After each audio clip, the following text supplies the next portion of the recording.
Di episode kali ini, kita akan membahas sebuah kisah yang penuh makna cerita fakta tentang cinta dengan judul Dia Tak Pernah Bilang Sayang, Tapi Selalu Ada di Saat Kamu Butuh.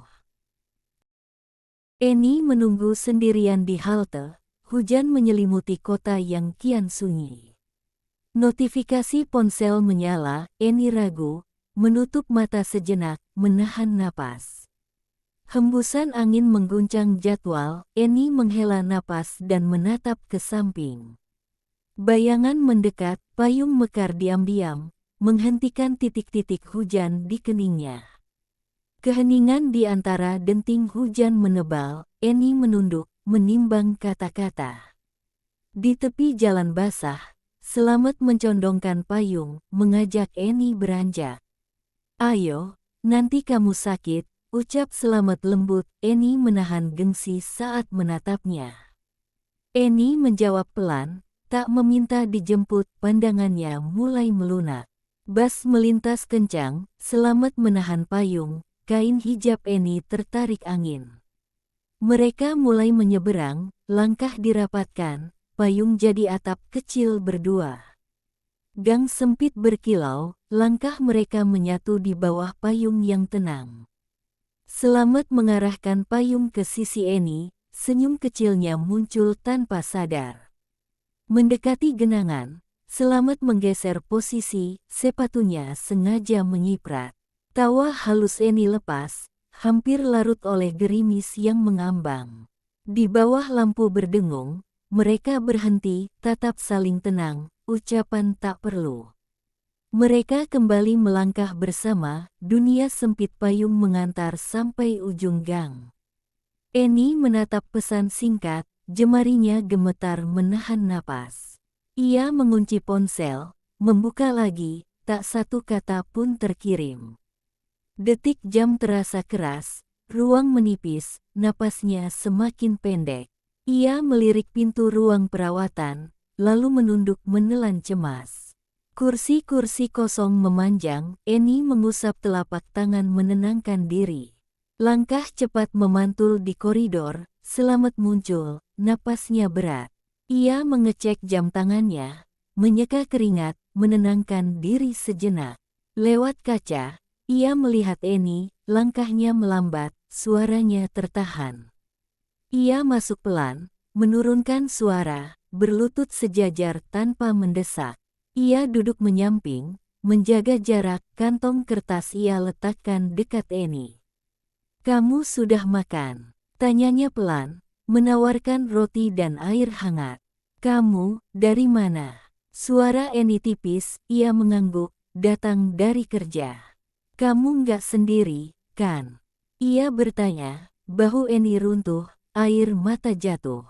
Selamat menaruh termos, melepas jaket, duduk di lantai sejajar bahu.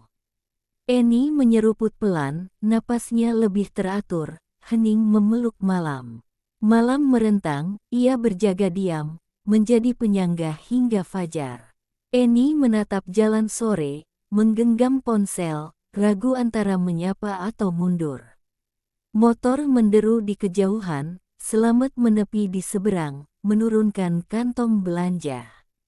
Annie tak bergerak, sudut jilbabnya berkibar, matanya mengikuti gerak Selamat. Anak-anak lewat sambil tertawa, Annie mengecap lelah, kagum, dan bimbang jadi satu. Selamat menoleh singkat ke arahnya, tapi tetap menyelesaikan bantuannya dengan tenang. Mereka berjalan berdampingan di gang sempit, senja ungu oranye merayap di dinding. Selamat berhenti, membantu kakek mengangkat peti. Annie menunggu, dada mengencang. Langkah mereka bersatu lagi, Annie berhenti mendadak, menatapnya dengan mata panas. Suara Annie pecah, tajam bergetar, jarak dekat menahan napas keduanya. Gerimis turun, Selamat jeda lama, lalu berbisik takut kata-kata merusak yang telah ada. Lampu jalan menyala, mereka berdiri berjarak di persimpangan sepi yang hangat. Sebuah motor melintas, cahaya menyingkap wajah mereka lalu menghilang lagi. Eni mulai melangkah pergi menyusuri cabang jalan, lalu terhenti sejenak. Ia menoleh ke belakang, tatapan mereka saling kait, tanpa kata-kata. Eni melangkah lagi, jarak meregang namun tak putus, malam terasa lebih bening. Eni melangkah pelan di jalan pemakaman, genggam bunga putih erat. Ia berhenti di nisan sederhana, berlutut, menata bunga dengan hati-hati. Eni menelusuri huruf nama, napasnya bergetar menahan haru. Ia menunduk berdoa, dunia terasa mengecil pada momen itu. Angin tipis menyapu pita buket, Eni menarik napas panjang.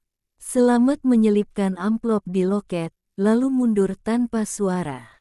Ia bersembunyi di balik pilar saat Eni dan ayahnya lewat. Senja di halte, Selamat menunggu, tersenyum kecil saat Eni bahagia. Dalam kamar redup, pesan tak terkirim tersimpan di draft. Ia menghapusnya pelan, menutup mata sejenak, menahan air mata.